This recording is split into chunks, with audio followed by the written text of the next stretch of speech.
Hello everyone. A police sergeant attached to the police cold case investigation unit told the court that one of the 5 men accused of killing Serg Morhola warned them about his expensive Brentwood pants and told them not to make him lie down. Serg Morhola was testifying in a trial within a trial in the North Gauteng High Court in Pretoria on Monday.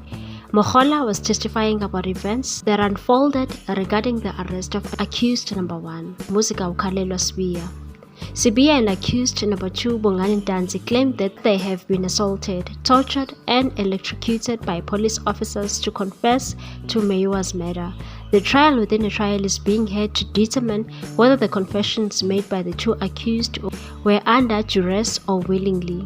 Morhola said in May 2020 she was with 2 officers, Sergeant Sadiki and Sergeant Buthelezi. They went to Tembisa after getting a tip-off that Sibaya was spotted in that area. She said when they arrived in Tembisa, he was not at his place but was spotted standing with 2 men and they approached him. According to Morhola, before they did anything, she read him rights as required by law. She said Sibaya was cooperative and they asked him if he could take them to his shack and he agreed. According to Morhola, Sibaya told the other officers that they shouldn't make him lie down on the ground because he was wearing expensive pants. She said he was wearing blue Brentwood pants when we got to his shack. He asked to change his pants because he didn't want anything to happen to them while in prison. He changed into jeans and also changed his shoes and wore a red-orange Cavella. Before leaving, Morhola said officers who searched his shack looking for his ID found ammunition, a magazine, and the cleaning rod. When asked about the items, Sibaya took ownership. When asked about the gun, he said the gun was his friend's from Vusimuzi hostel in Tembisa.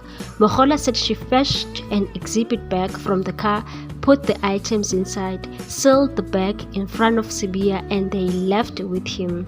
Also revealed that Sibaya was arrested for drug-related crimes, echoing the testimonies of other police officers who were part of the arrest. She said that after going to Sibaya's shack in Tembisa, where they found 9 live rounds of unused ammunition, they proceeded to Vusimuzi's hostel, where Sibaya said the gun would be found with a friend of his. That's where Morhola said Sibaya started singing about the murder of Serg Morhola just hours after his arrest. She said, when he responded, "My lord," to the question I posed to him, I could see that he was making admissions. Morhola insists that she warned Sibaya before she asked him about Morhola's murder. She also said that she explained his constitutional rights to him on multiple occasions. What's your take on this one, people? Thanks for watching. Please subscribe for more news.